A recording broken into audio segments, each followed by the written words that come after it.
Hello everyone, welcome back to my YouTube channel, and in today's video I am going to share 6 things that I did in my life which helped me to go from being emotionally exhausted, mentally very frustrated, in a constant fight or flight response to being very calm, grounded, happy and productive in my life. So right now I feel absolutely focused, I feel grounded, I am doing the kind of things that I wanted to always do with my life, especially when it comes to my coaching practice, my career, my YouTube channel, my content, and I feel so blessed and grateful about that. So these 6 things are very unconventional. They are contradictory to what you are listening as self-help advice. So this is not a general advice. You guys can listen to my story and look at the perspective why it worked for me, and if you want to understand what can work for you, your states of your nervous system, how you are designed as a human, because I have integrated human design astrology also in my practice along with NLP, because that helps to save a lot of time that we spend on discovering things just here and there, and that I have integrated in my practice. So you can go to the description box,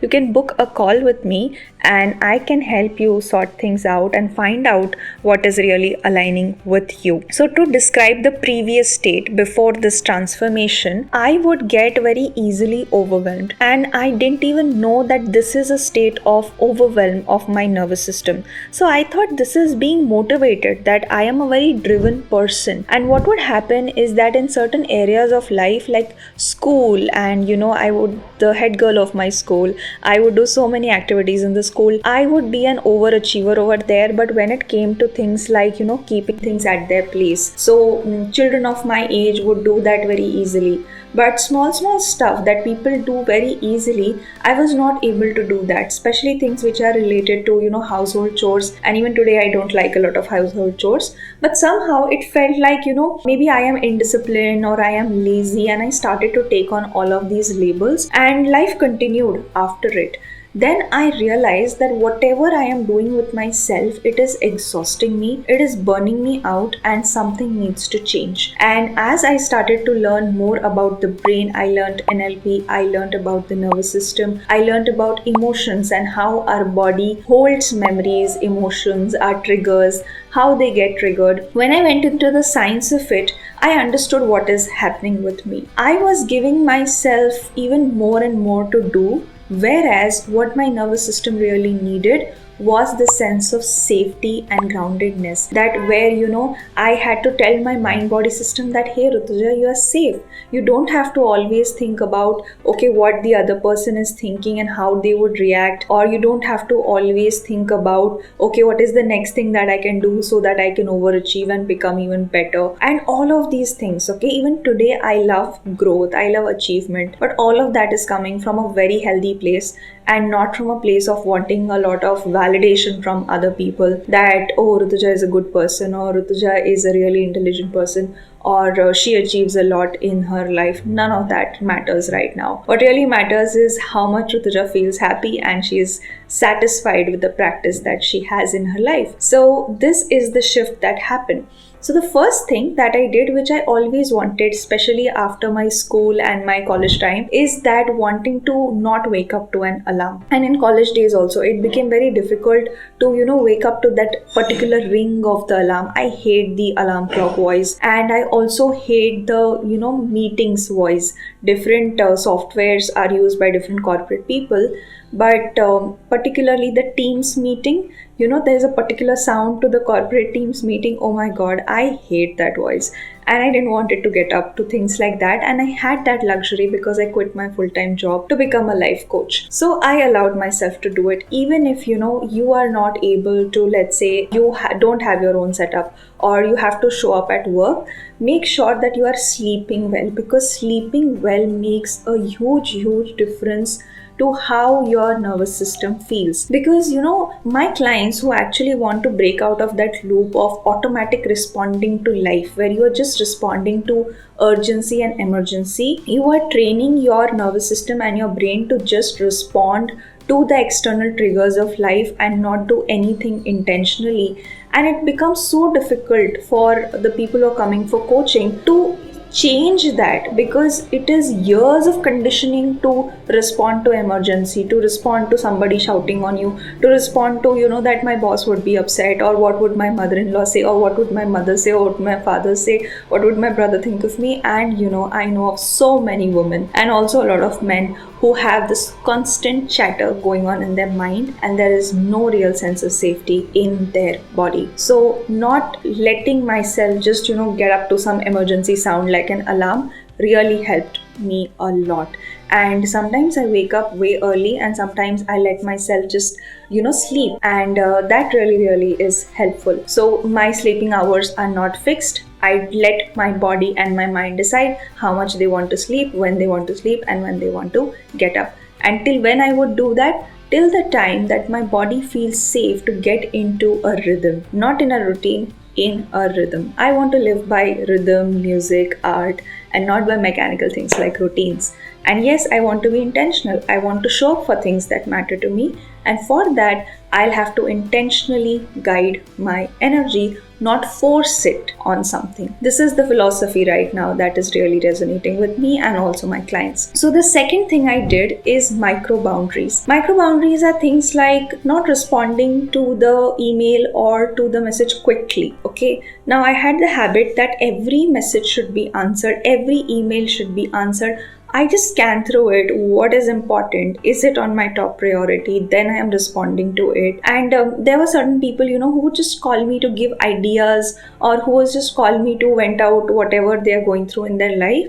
If it is one of my important friends who really, is close to me, they want to discuss something, I either see that I am free that time, I am in a state where I can guide them or help them, I can hold space for them, or I can give them another time that you can call at that particular time. Or I really see that does this person have any intention of changing anything about their life? Because there's so many people who just want to call you and complain you about it, and then you are sitting with all of that load, and nothing is really happening. You are just a dustbin or a place where people just come and dump whatever negativity they wanted to dump, and they walk away from it. And that's not even healing. You just receiving someone's things that they are bothered about, and they are just ranting on you. That's not healing. That's the person just ranting the stuff out. Okay.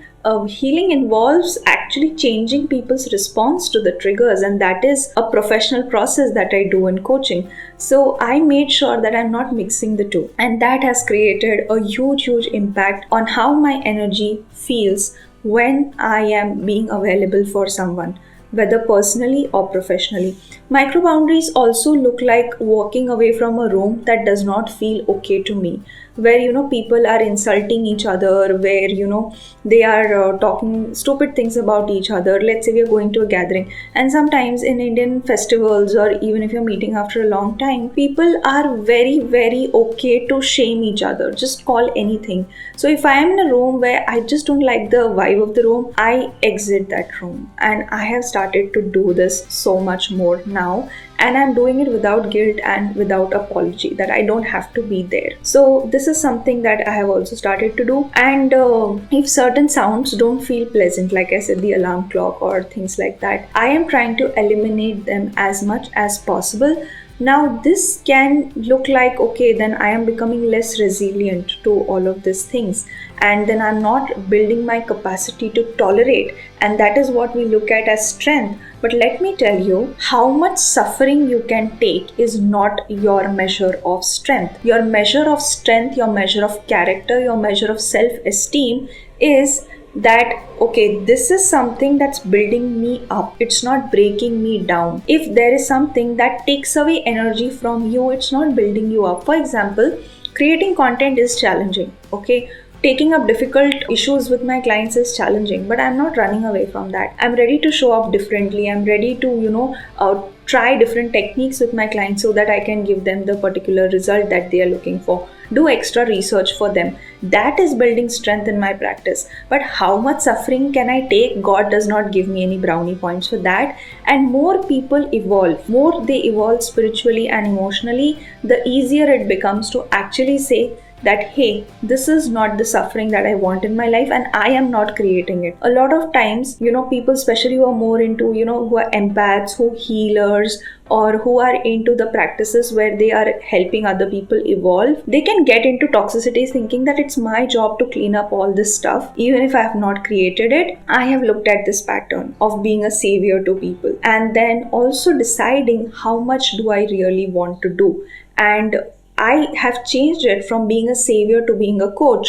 So pointing them to the resources, but not going and rescuing them all the time, because it's neither helpful for me, neither helpful for them, because I am creating a dependency. And because I am not taking over responsibility of other people, they do the things that they are responsible for. So this looks like tough love in situations of personal and professional relationships, but it is so much important for our growth. So the second point was micro boundaries. The third point is prioritizing what makes me feel safe and comfortable.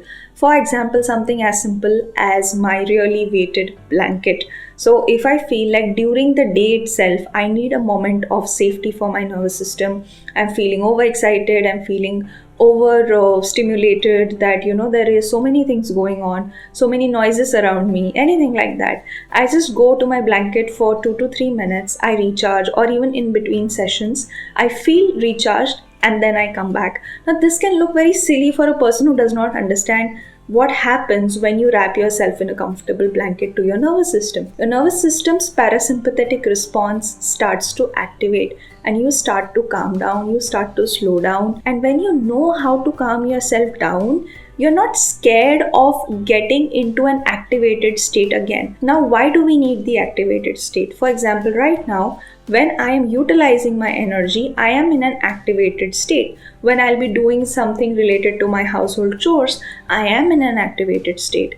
But if your nervous system has always been deactivated only and never really relaxed, after a while it starts to freeze. You don't know what to respond to a person who is just scolding, shouting on you. You just want to leave the room. And you don't know how to respond to a person who's suddenly asking you to do a particular task, because your nervous system is over exhausted. But when you learn nervous system regulation, something as simple as being in the blanket, or something as simple as I just draw certain scribbles in my art book and then color it, and that also is calming, that is also meditative. And deep breathing, which we all know, right? So 3-4 nervous system regulation tools I keep with myself, which I go to without any guilt, without shaming myself that you are lazy, indisciplined or whatever, but understanding that it is a need of my nervous system. Because it takes some time for me to really accept that I need both. I need my alone time, I need my space,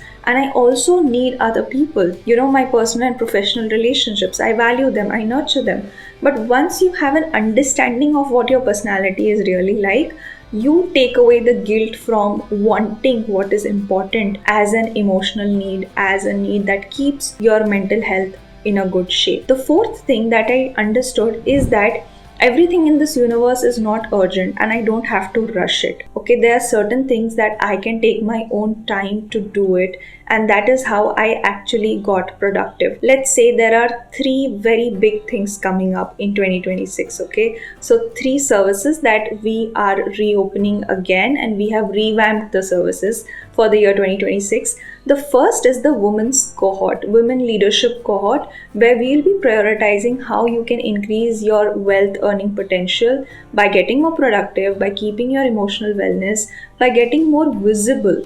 So if you have the fear of being judged and rejected, and that is why you're not taking the next step, you can join that cohort. There's a form in the description. You can fill it up and we'll send you the details of what is the program like, or you can work with me on a one-on-one basis. Anything works. So similarly, there are 2 more things that are also coming up for people who want to become, coaches themselves. Either they are certified or they are starting their journey. Something that can be really value adding to their particular journey is something that we are designing, and we will be launching it soon. But I did not get into the rush of just, launching the 3 things together. Today I told you about this, and later on YouTube, you will see one by one things unfolding at their own rhythm. So when I went from this very masculine routine structure to very rhythmic structure to, where there is a sense of flow attached to things and there is no sense of urgency as such, then I saw that my creative best was coming out.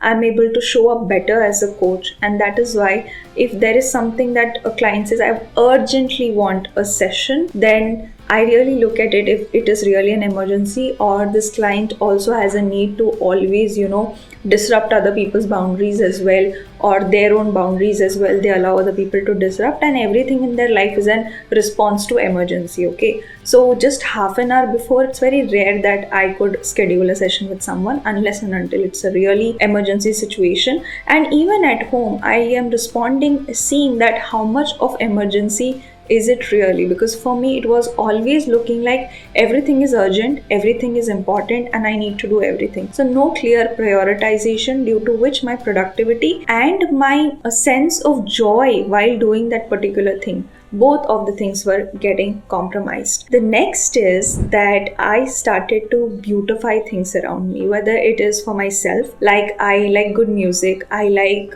things that smell nice, look nice. So I surround myself with beautiful things without a lot of guilt. I allow myself to also, relax, rejuvenate, and then show up, because when I show up, when my battery is recharged, it really feels really good. So I have a lot of art materials, sketch pen, markers, everything that is bringing that inner child back and that joy back into my life. And that aliveness is so important for our life to really feel fulfilling and meaningful. And the last thing that I am doing is understanding how actually any kind of emotional pressure or mental pressure gets generated. So people use very typical dialogues to actually make you feel that way. Okay, one, they would say that you are not good enough. Second, they would say that abhi tak ye ho jana chahiye tha, like till now this should have happened, in your life. Or they will start saying, oh, you don't know this, but you have still achieved so much. For example, let's say कि मुझे कोई चीज़ बहुत अच्छे से नहीं आती है, let's say मुझे चीज़ें पर्टिकुलर सजा के रखना नहीं आता, ठीक है, not very good at that, and people say, oh, तुमको ये सजा के रखना नहीं आता, but you still becoming a life coach, या इतनी तुम में common sense नहीं है, but you're still becoming a life coach, right? Life coaching का इसका there's no correlation. Okay, there you need empathy. Okay, and there you need predictive intelligence, that what is going to happen with the client if they keep repeating this particular behavior and all of that. But when people are relating something that you are not good at with something that you are amazingly good at, it is an attack on your identity. और ऐसे 3-4 statements कोई आपको बोल देगा एक के बाद एक, and it is instantly has the capacity to create a lot of emotional and mental pressure, but you catch it that these phrases are creating pressure on me, and none of this is actually true. Okay, I may not be good at doing this, menial jobs very well, और मैं उसके लिए पैसे भी नहीं charge करती हूँ, right? So I can take my own time to do my trial and error, and yes, if it needs to be improved, I will improve on that, but I don't have to take that as a personal attack and stop my life coaching practice. So we also need to look at such statements which are or may feel like personal attack, and then not take it as a personal attack. And that is how you learn to keep your emotional state as a product of all these things that you're doing for yourself, and not as a product of what other people are saying to you, how other people are responding to you. This is called being emotionally sovereign. Okay, what does sovereign mean? I had explained in one of the videos too. For example, India is a sovereign country. Okay, it means that the people of India, okay, our constitution has decided the rules for this particular nation. So a sovereign woman, a sovereign person decides the rules of their inner world as to how it's going to happen, feel, and all of that inside of their system. And they claim that. They claim the joy. They claim what they want to do with their energy. And if you are wanting to become a sovereign woman too, you can enroll for our cohort, and we will reach out to you with all the details. See you guys in the next video. Stay tuned to this channel if you liked what you see.